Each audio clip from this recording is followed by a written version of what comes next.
Jo, unë besoj që është një vizitë më se normale. Shumë presidentë Shqipërisë kanë ardhur këtu dhe kryeministri Sali Berisha e kanë në program. Edhe presidenti Bamir Topi ka ardhur këtej dhe më duket zoti Indjeri, zoti Nishani ka ardhur. Kështu që nuk është diçka për të shurë, është në program, domethënë çdo president bën këto vizitat në Kosovë, Maqedoni dhe tek shqiptarët e Italisë tek Arbreshët. Është pritur shumë mirë, sot ka qenë Tetov, në bashki, në një teqet madhe këtu që është edhe në Universitetin e Tetovës. Ajo që duhet të them bëri një gabim apo gaf zoti president Begaj, ku ka pas reagime të ndryshme, ku i ka quajtur shqiptarët në Maqedoni, shqiptarët jashtë trevave shqiptare. Pra, duke mohuar... Duke krahasuar me diasporën, ndërkohë që ata janë trevat në Trojën e Kurit. Po, ku ai ka ngatruar me diasporën, por ai nuk ka bërë ndryshimin, se në Facebook e ka shkruar dhe ka pas reagime, domethënë brenda 24 orëve që bëj korrigjimin, se mund të korrigjohet, gabime ndodhin në Facebook kur e shkruan dhe mund ta ashu. Jo shqiptarët jashtë trojeve shqiptare. Pra, shqiptarët e Maqedonisë nuk janë jashtë trojeve shqiptare. Jashtë trojeve shqiptare janë shqiptarët në Itali, Arbreshët, apo shqiptarë që kemi në Bullgari, 3-4 fshatra, apo diu në Ankara, apo Stamboll, për shembull, fjala vjen. Kjo ishte një gabim i tij, nga ana tjetër është pritur shumë mirë dhe në takim me presidenten e Maqedonisë, ka shprehur presidenti ynë shqetësimin gjatë zbatimit të ligjeve dhe të marrëveshjeve, siç është zbatimi i gjuhës shqipe, gjë që është mohuar publikisht, kategorikisht dhe nga ministra e arsimit e Maqedonisë, është mohuar dhe nga komisioni që mbajnë provimet e jurisprudencës, që janë mbajtur dhe shqip dhe maqedonisht, tani duhet mbajnë vetëm maqedonisht.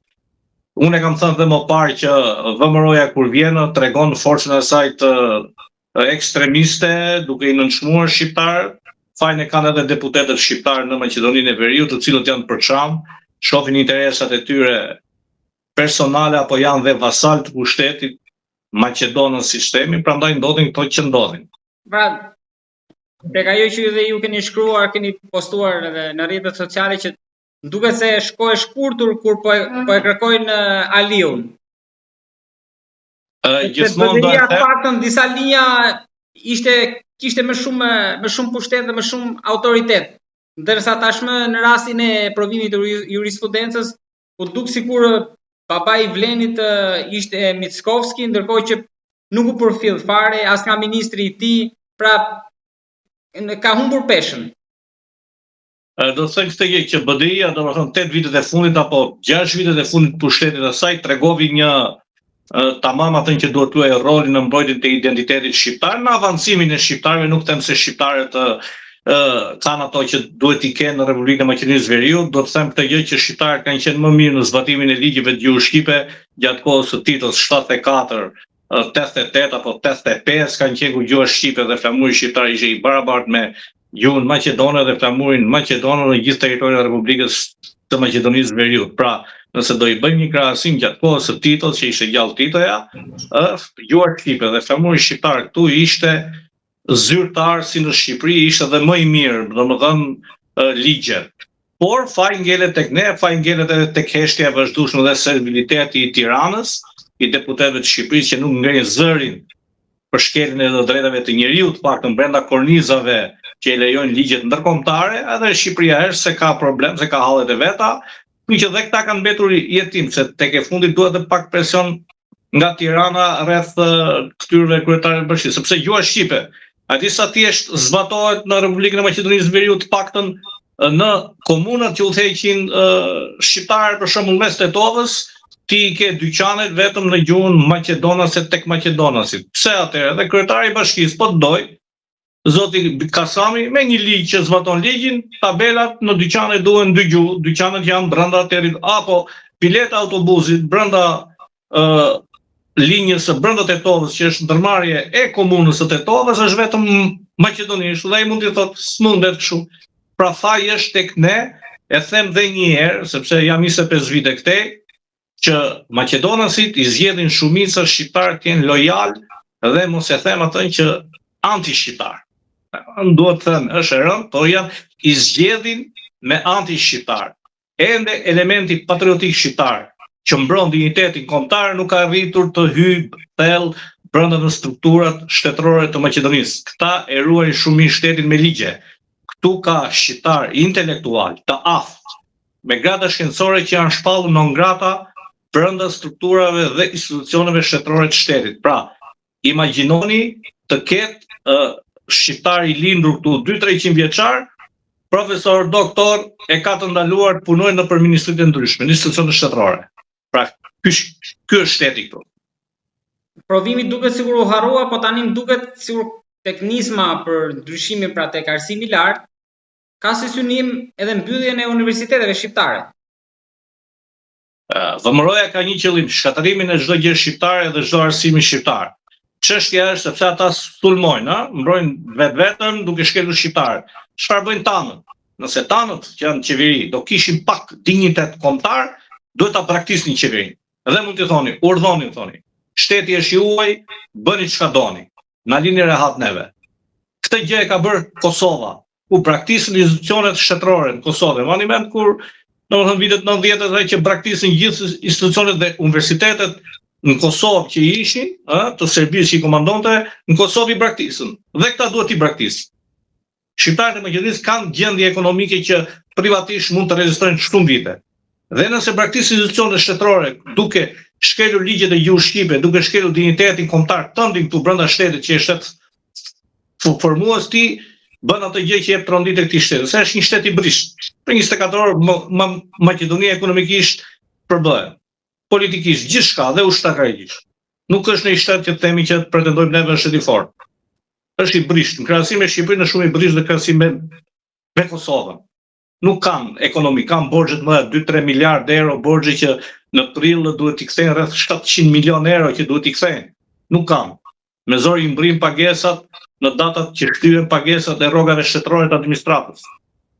Por si përfundim tek ligji do arrin qëllimit pra ligji i arsimit lart me këto ndryshimet që janë bërë që synon edhe mbylljen e universiteteve duke i cilësuar 3 shumë shqiptare.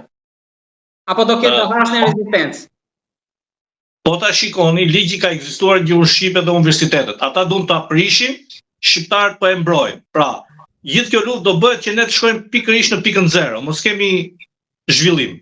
Pra, ne kemi pikën 0, këto duan ta çojnë minus. Pra, duan ta heqin ligjin për gjuhën. Atëherë si? Pra, ne nuk bëjmë përparim, po ngelim pompat, këto ecin përsëri përpara me presione se duke bërë këtë presionin e gjuhës shqipe këto zhvillohen vetë. Ka shumë probleme këtu, po. Dhe e fajin e hedh te klasa politike shqiptare, ke heshtja e intelektualëve shqiptar.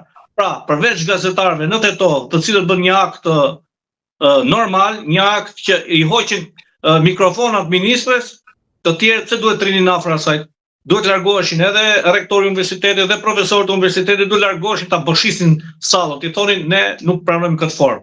Domethënë një ministër që është mbi 65 vjeçë bën një arrogancë të tillë, jo për sëritur. Nuk është e parë dhe këta tanë të rinë si, më fal për shprehjen, kllufa. Rinë si kllufa aty, si bufa rinë. Largohu, ai po të ofendojnë gjuhën brenda shtëpisë tënde, brenda universitetit të Tetovës, në atë universitet është derdhë gjak. Unë kam qenë student aty universitetit. Bashkëshorti ime ka qenë student aty universitetit, kemi qenë për protesta në luftë që kemi mbrojtur. Atëherë vjen më aty thotë s'ka këtu thotë shqip. Tu vetëm maqedonisht, brenda shtëpisë tënde. Po situata brenda dy kampeve të forcave politike tona si është? Brenda BDI-s ditë e fundit ka pasur udhime të shumta që me kthimin e Artan grupit mund të hapshë kuptije e zezë, ndërkohë që Vleni akoma nuk po gjen kush është kryetari, edhe nëse do bashkohet apo do vazhdojë të jetë shumë formacione ndryshme. Është shumë e keqe, do të them, uria e këtyre politikanëve tanë për qenë të parët gjithmonë. Janë shumë fali të gjej disa fjalë që nuk janë normale, vampira për karrigen e tyre.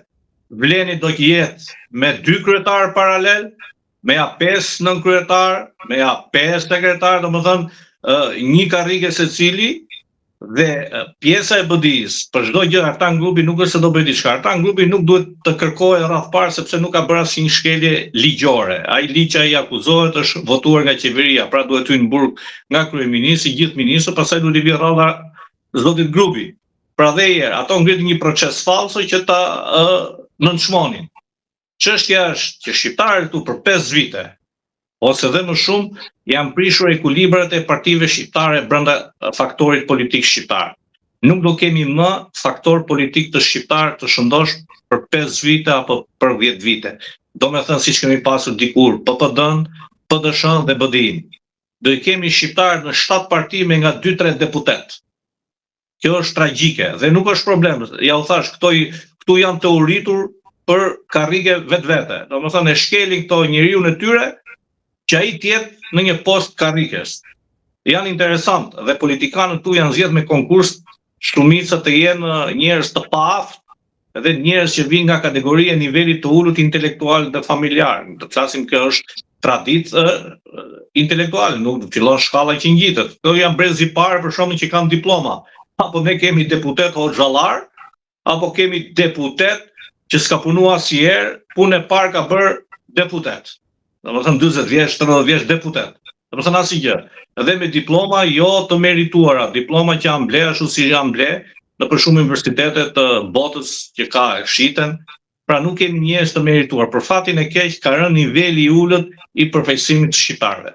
Edhe diçka të Artan Grupi, ju shikoni një marrëveshje pas për dorëzimin e tij dhe së dyti edhe Mickovski foli për një skenar që mund të ndodhte në qoftë se do ishte në qeli. Unë nuk mendoj që ka ndonjë marrëveshje që zoti Grupi të rikthejë dhe të merrte atë vendimin burg shtëpiak, sepse nuk është njëri që ka bërë shkelje ligjore pra të që akuzohet, nuk flasim për gjëra tjera. Nuk besoj se ka një marrëveshje të tillë, por çdo gjë mund të ndodhi në Maqedoninë e Veriut. Gjykata, prokuroria janë në dorë politikës. Ktu nuk zbatohet drejtësia, ktu zbatohet oreksi politikës. Këne në Shqipëri po ka dhe një farë drejtësie që jetë, ktu s'ka hiç kur zero. Nëse politika ka vendosur që ty të akuzojë dhe të fusin në burg, ti duke qenë në asnjë vend në punë, në shtëpi pensionistë thjesht ti përfundon brenda natës në burg. Me akuzat dhe të tërheqin zvarr këto ja 10 vite që ti se merr veten kurrma, nuk ka zbatim e ligji kështu. Do flasim për ndryshimet tashmë në Tiranë, në qeverinë e re, shumë ministra, gati gjysma e qeverisë, cilësuar nga shumë që si tërmet 7 ballësh, por si përfundim këto ndryshime pritet që ndikojnë edhe në raport me fqinjet. Ikja e Ballukut, Pirovëngut, ardha e ikja e Elisa Spiropalit, tek pjesa e diplomacisë që ju pak javë më parë keni akuzuar kryeministrin që shkatërroi diplomacinë shqiptare, ndërkohë që tashmë vjen Ferit Hoxha